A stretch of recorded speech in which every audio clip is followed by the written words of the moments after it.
Түүний бүгд найрамдах Герман улсын хаан сайдлын сангийн Монгол дахь төлөөлөгчийн газраас эрхлэн Монгол улсын хууль зүйн дотоод хэргийн яам Монголын үндэсний олон нийтийн радиотой хамтран явуулдаг хууль зүйн сурчлагын шин төвчөө нэвтрүүлгийг сонсогчдын хүсэлтээр подкаст хэлбэрт хөрвүүлэн та бүхэнд хүргэж байна.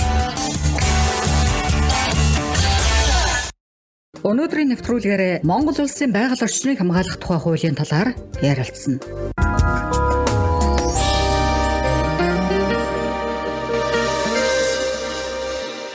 Энэ удаа газар түүний хөрс, газрын хэвлий түүний баялаг, ус ургамал амтэн, агаарыг бохирдохоос урьдчилан сэргийлэх, байгалийн баялагийг зам ёсоор нөхөн сэргэх боломжийг алдагдуулахгүйгээр байгалийн даацтан тохируулан зохистой ашиглах, нөхөн сэргээх, тэдгээрт хяналт тавих талаар төрийн бодлого болон иргэд байгууллагын эрх үүргийн талаар ярилцсан.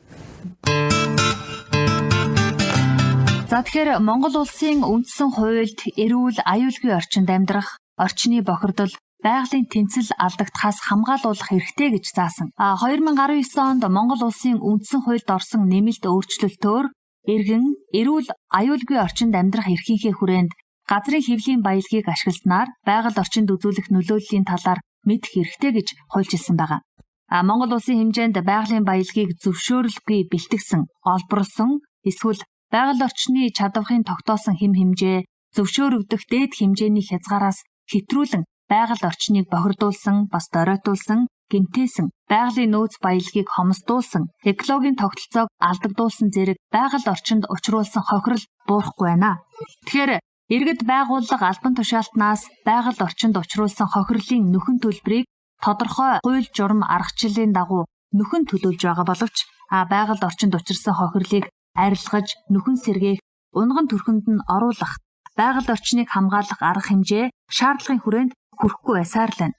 Төр нь хүний эрүүл аюулгүй орчинд амьдрах эрхийг хангах зорилгоор байгаль орчинд хортой нөлөөллөөс болон байгаль орчны тэнцэл алдагдахаас сэргийлэх, хамгаалах чиг үүргээ хэрэгжүүлж, хүний амьдрах, хөдөлмөрлөх, амрах, байгаль орчны тааламжтай нөхцөл бүрдүүлэх, экологийн баримжаатай эдийн засгийг хөгжүүлж, байгаль орчны тэнцлийг хангах, байгалийн баялагийг шинжлэх ухааны үндэслэлтэй зохистой ашиглах нөхцөлийг хангах, ил тод байх байгалийн нөөц баялагын халдашгүй байдлыг хангах зарчмыг баримталж байгаа юм.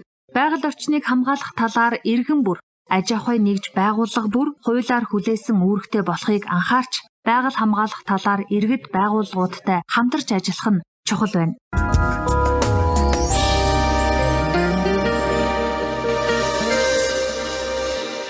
Төрөөс дараах арга хэлбэрээр байгаль орчныг хамгаалах зорилтыг хэрэгжүүлж байгаа. За энэнд 7 зүйл байгаа. Нэгдүгээрт нь нэн ховор амьтныг агнах, барих, ургамлыг бэлтгэж ашиглахыг хориглох. За хоёрдугаарт нь нэн ховор амьтан ургамлыг Монгол улсын улаан номонд бүртгэж хамгаалах. Гуравдугаарт нь байгаль орчинд үзүүлэх хортой, аюултай нөлөөллийн хэмжээ стандарт тогтоож мөрдүүлэх. Дөрөвт нь хүн амд экологийн боловсрол, хүмүүжил олгох үндэсний өв уламжлалыг эзэмшүүлэх. Тавдугаарт нь хоргүй, аюулгүй, бохирдолгүй, хаягдлагүй технологи нэвтрүүлэн ашиглахыг урамшуулах. За 6 дугаарт нь хот тосгон бусад суурин газрын орчинд болоод голмөрөн, нуур, аршаан булаг шандын их ундрагын орчныг хамгаалах. Эрүүл ахуйн бүс тогтоох. 7 дугаарт нь нөхөрлөлд гэрээний дагуу байгалийн тодорхой төрлийн баялагын хамгаалалт, ашиглалт, эзэмшилтийг хариуцж байна гэж заасан. Монгол улсын үндсэн хуульд зааснаар байгаль орчныг хамгаалах нь иргэн бүрийн журамд үүрэг мөн гэж заасан байдаг штэ.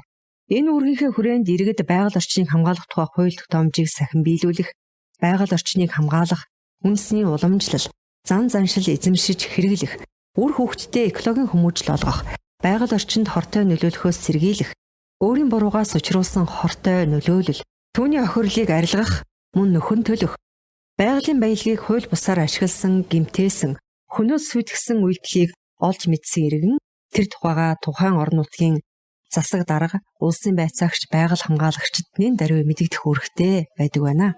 Мөн иргэн аж ахуйн нэгж байгуулга нь хортой аюултай бодис болон хог хаягдлыг гагцхуу тусгайлан тогтоосон зориултын газар зөвшөөрөгдсөн аргаар булах, усгах, хог хаягдлыг ялган зориулалтын савнд цуглуулan, тусгайлан тоноглогдсон тээврийн хэрэгслээр зөөж тогтоосон цэгт хаях, оршин байгаа орчноо болон нүүхтэй бууцаа цэвэрлэж, ариутгаж байх, хашаа байрныхаа орчны хог хаягдлыг тогтмол цэвэрлэх үүрэгтэй байдаа гэж заасан байна.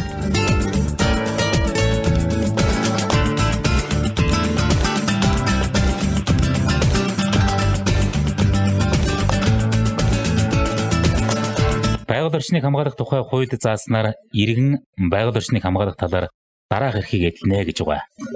За энэ нэгдүгээрт нь гэм буруутай этгээд байгаль орчинд хортой нөлөөллөөс эрүүл мэнд, эд хөрөнгөнд учирсан хохирлыг түүгээр одоо нөхөн төлөвлөхөөр нэхэмжлэх. За хоёрдугаарт нь байгаль орчныг хамгаалах тухай хууль тогтоомжийн зөрчилтэй тэмцэх болон байгаль орчинд хортой нөлөөлсөн этгээдэд хариуцлага хүлээлгэхийг шаардах. Байгаль орчинд учруулсан хохирлыг барагдуулахаар шүүхэд нэхэмжил гаргах. Гуравт нь байгаль орчныг хамгаалах талаар нутгийн иргэд сайн дурын үндсэн дээр нэгдэж байгалийн баялагийг арчлан хамгаалах, нөхөн сэргээх, түүний ашиг шимийг хүртэх, хөрөнгийн сан үүсгэх, байгаль орчны тухай үн зөв мэдээлэл авах. Тавдугаарт нь байгалийн нөөц баялагийг халдшгүй байдлыг хамгаалах, байгаль орчинд хортой нөлөөлөх аливаа үйл ажиллагааг хязгаарлах, таслан зогсоох, байгаль орчинд хортой нөлөөлж болзошгүй аж ахуй нэгж байгууллагыг шинээр байгуулах зөвшөөрөл олохгүй байхыг холбогдох эрхгүй байгууллагаас шаардах гэж байна. 6 дугаарт нь сайн дурын үндсэн дээр нөхөрлөл байгуулах замаар оршин суугаа нутгийнхаа байгалийн тодорхой төрлийн баялагийг хамгаалах, гэрээгээр ашиглах эзэмших хэрэгтэй байдаг. За ийм 6 зүйл байгаа да. За аж ахуй нэгж байгууллагууд байгаль орчныг хамгаалах талаар ямар үүрэг хүлээдэг юм бэ? За тэгэхээр аж ахуй нэгж байгууллага байгаль орчныг хамгаалах талаар дараах үүрэгтэй байдаг байна. Үүнд байгаль орчныг хамгаалах талаар эрх бүхий байгууллага албан тушаалтны шаардлагыг биелүүлэх, байгаль орчны холбогдлолтой хууль дүрм журмыг чанд сахин биелүүлж, дотоод хяналтыг хэрэгжүүлэх, холбогдох тайлан мэдээллийг хугацаанд нь гаргаж өгөх, байгаль орчныг хамгаалах, нөхөн сэргээх арга хэмжээний зарлыг жил бүр төсөвтөө тусган хэрэгжүүлэх, мөн хууль зөрчсөн этгээдэд байгаль орчинд учруулсан хохирлыг нөхөн төлөвлөх, хариуцлага хүлээлгэхийг шаардах, бас байгаль орчинд хохирол учруулж болох аливаа үйлдэлээс татгалзах үүрэгтэй гэж заасан байна. Гэхдээ энэ байгаль орчны хууль журам зөрчсөн тухай мэдээлэл өгсөн хүнд ямар урамшуул өгдөг юм болоо? За байгаль орчны хууль тогтоомжийг зөрчсөн тухай үнэн бодиттой мэдээллийг эрхэхгүй байгууллага албан тушаалтанд өгсөн, түүнчлэн зөрчлийг илрүүлэхэд одоо бодиттойгоор тусалцаа үзүүлсэн иргэнд зөрчил гаргагчдад ноогдуулсан торгуул нөхөн төлбөрийн орлогын дүнгийн 15% тэнцэх хэмжээний одоо мөнгөн урамшууллыг сум дургийн засаг дарга нь олгоно гэж заасан. Байгаль орчны хууль тогтоомж зөрчсөн тухай үнэн бодиттой мэдээллийг эрхэхгүй байгууллага албан тушаалтанд өгсөн иргэн нөхөрлөл төрийн бус байгууллагад 150 мянган төгрөгийн мөнгөн урамшууллыг сум болоод дүүргийн засаг дарга ажлын 10 өдөрт багтаан байгалийн нөөц ашигласны төлбөрөөс олгоно гэсэн ийм зүйл байгаа. За энэ хууль зөрчсөн үйлдэлийг илрүүлсэн төрийн албан хаагчид ямар урамшуулал өгдөг юм болоо?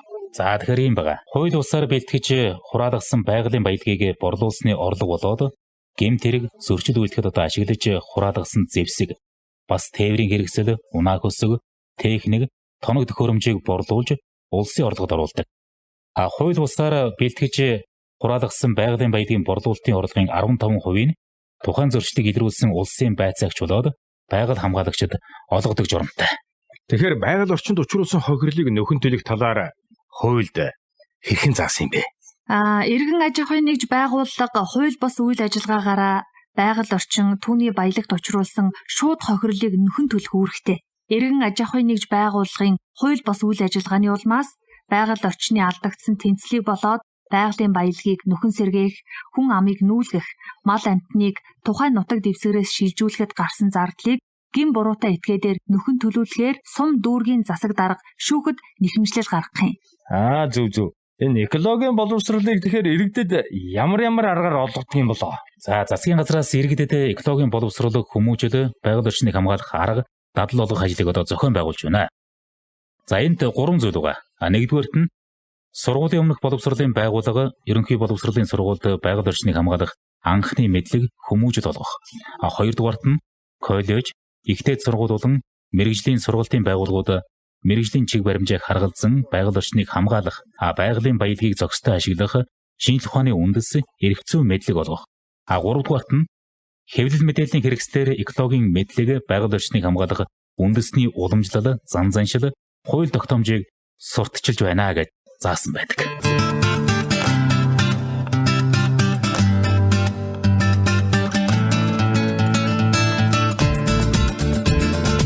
Энэ нэвтрүүлгээрээ бид Монгол улсын байгаль орчныг хамгаалах тухай хуулийн талаар ярилцлаа.